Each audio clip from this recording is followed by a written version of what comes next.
What's up, guys? This is Brave, and I am back with another review of Real Housewives of Atlanta. This is season 13, episode 8, and the episode is titled Beach Please. So the episode actually starts off where it left off, where the ladies were pissed off that Kenya got to bring her daughter. So Candy had to be the voice of reason and explain to them that Kenya has no help. It's just Kenya and baby Brooklyn. She's not going to leave, her child with anybody overnight for 4 days, and she doesn't have like a regular nanny. So even though the ladies were a little bit pissed after that, they just let it go because they realized Kenya doesn't have help. If she want to bring her baby, she can go ahead and bring her baby.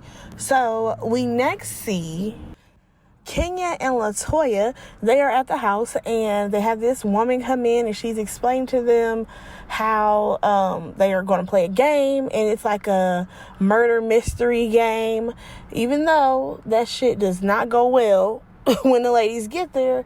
But it just sounds like a fun little idea that the ladies can do.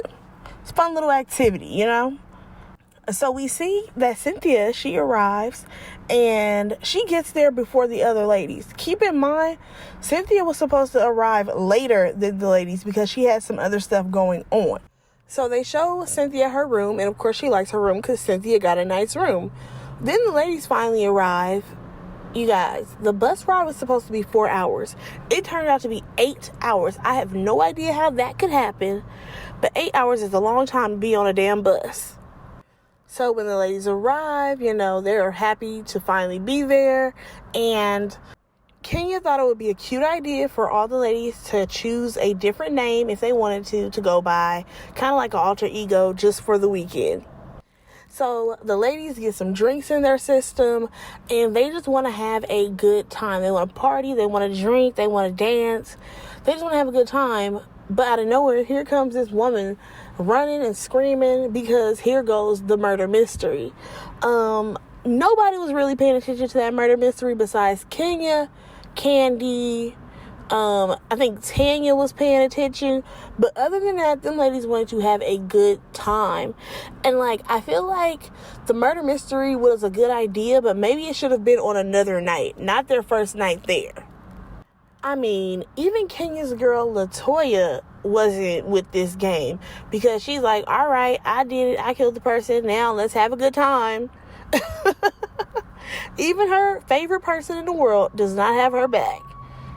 So here comes the mess because, the murder mystery is over and Fallon arrives.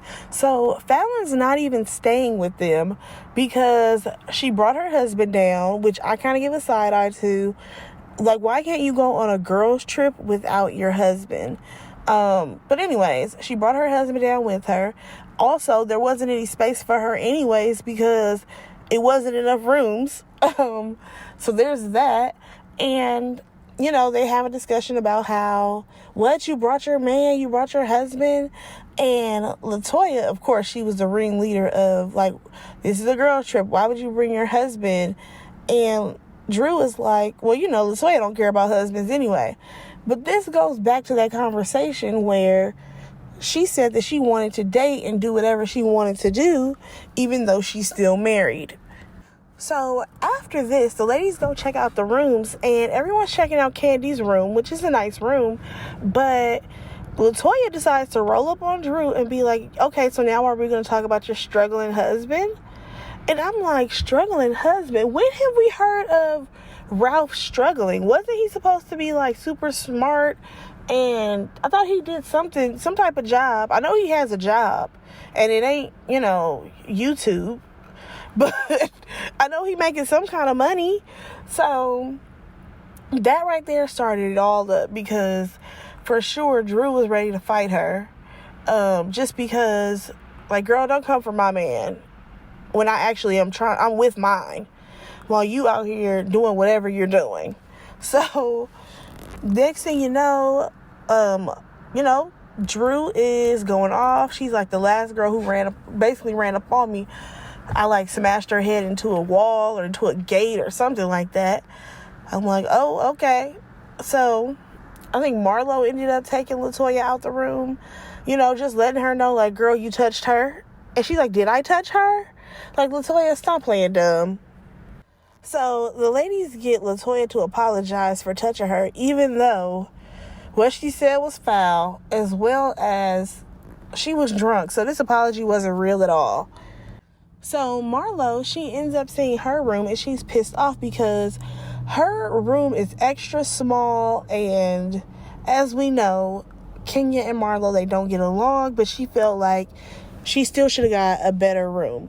I do kind of agree that Marlo should have gotten a better room, just because it's like there are people who are on this trip who aren't even a part of the cast like that, who could have better rooms. Also, what was the whole thing about, if you win the murder mystery, you can upgrade your room to a better room. Well, where was this extra room? Because Tanya is the one who won.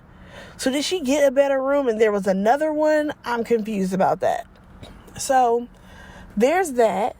What else happened after that? Oh, the groups eat dinner and then they kind of separate. So you have Candy, Kenya, LaToya, I think, and Cynthia. They were all together. And then you had the rest of the ladies. Too many to name. And Shamia, she's the one who came up with the aunties and the nieces. And I fell out laughing just because it was like some auntie energy coming from Candy, Cynthia, and Kenya. Hell, honestly, Marlo could have went over there too, but Marlo likes to have a good time. Marlo can be very fun. So I get it. Because the other room was definitely ladies who were younger. So each group of ladies are talking about basically where they went wrong with this whole Drew and LaToya situation. And Portia even pointed out, like, LaToya likes to push people's buttons, which is very true, because she has been running this Drew in her wig conversation for how many episodes now? It's been like 6-7 episodes. Find something else to talk about. So it's now the next morning, and Marlo decided that she's not sleeping in that itty bitty room. She is going to sleep in the living room. She done pushed the couches together, laid her stuff all out across the living room. She needed the space, I guess. And we see Kenya, she's making breakfast. We see baby Brooklyn running around. And of course, her face is blurred out because Mark does not want his child on the show. So after that, we see Drew. She made a call to her husband about the situation with LaToya.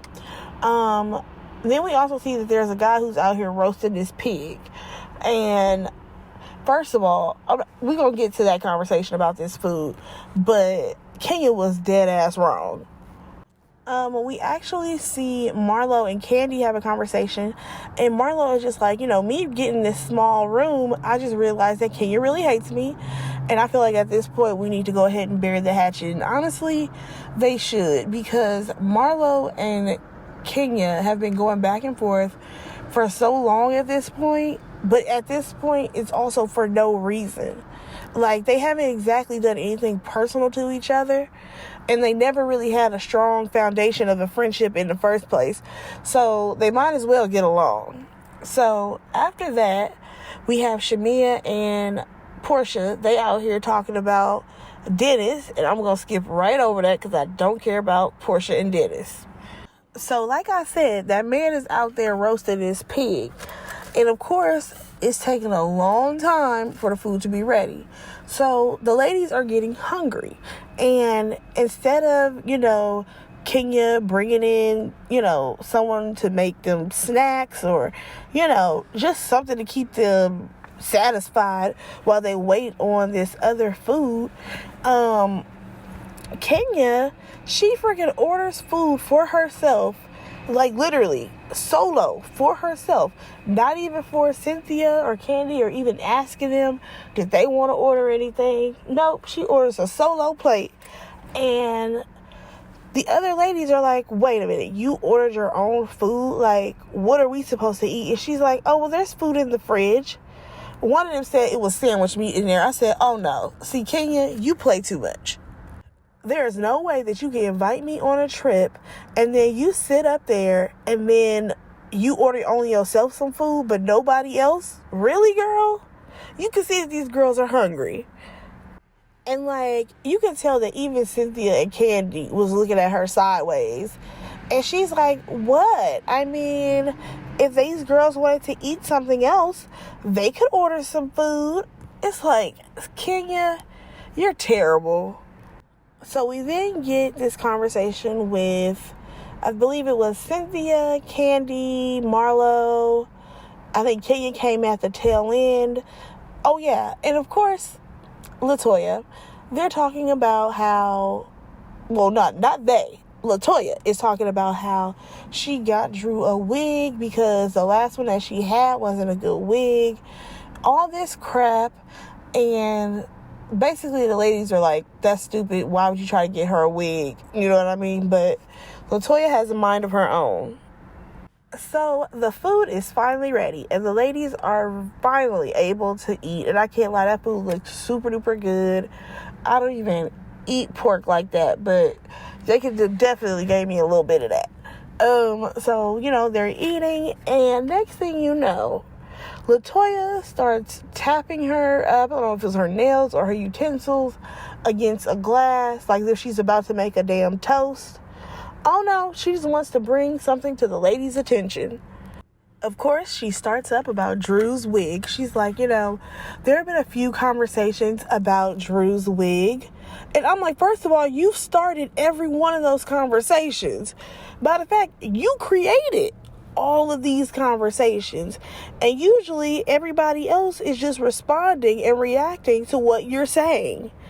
So, whatever, she starts up with this, and she's like, you know, it wasn't tacked down. It wasn't plucked right. All this stuff.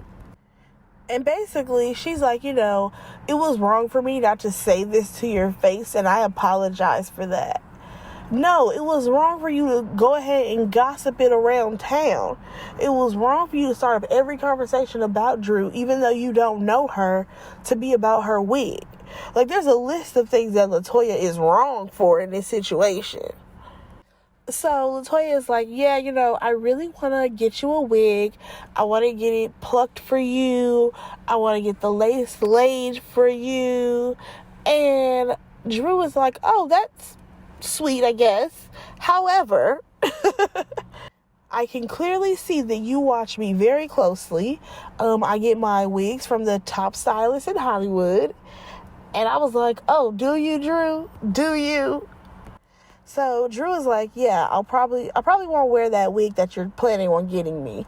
Even though LaToya has already bought the wig. I'm like, girl, you didn't even execute your idea correctly. But anyways, Drew came back on that ass and was like, well, you know what? I actually have a gift for you. Y'all, so she take her ass upstairs and like all the ladies are like, okay, what the hell is going on? So she comes back downstairs, you guys, with a photo of herself and a marker. And she's like, you know, basically since you've met me, you said that, you know, you hated me because I was on the game and I broke up Melanie and Derwin. It seems like you are my biggest fan. So she literally flips the image over and she starts to sign it. And it's like, to my biggest fan, LaToya. I fell out. I'm like, yes, get her ass. And then she's like, you know, because you just be watching me. I mean, watching me. I'm like, yes. LaToya is basically watching your every move just so that she can see if your wig lift up, girl. So now, basically, the issue is dead. Drew is like, you know, with my homegirls, we usually just put everything out on the table. LaToya put it on the table. We're done with this. And then here comes Marlo, who's like, well, you know, this is a sisterhood at the end of the day. And then she goes on about how her feelings was hurt because she got that small ass room. So Kenya go ahead and responds, and she's like, no, this is basically just me reacting to your actions. And I'm like, okay, so both of them feel like they were reacting to what the other one does. Great. So out of nowhere, here goes Marlo talking about some, like, how you haven't got your butt done. And she's like, I didn't get my butt done. She's like, okay, so you got injections? I'm like, you're still throwing digs at her. Come on now, Marlo. So the episode actually ended pretty much there with Marlo walking out. And yeah, that's where I left off. Next week looks like it's going to be interesting. I'm glad that Real Housewives of Atlanta is starting to heat up because it was rough this first couple of episodes. Let me know what you guys thought of this episode. And like, comment, and subscribe to my channel. Let me know what you guys thought, and I will talk to you guys in the next one. Bye, guys.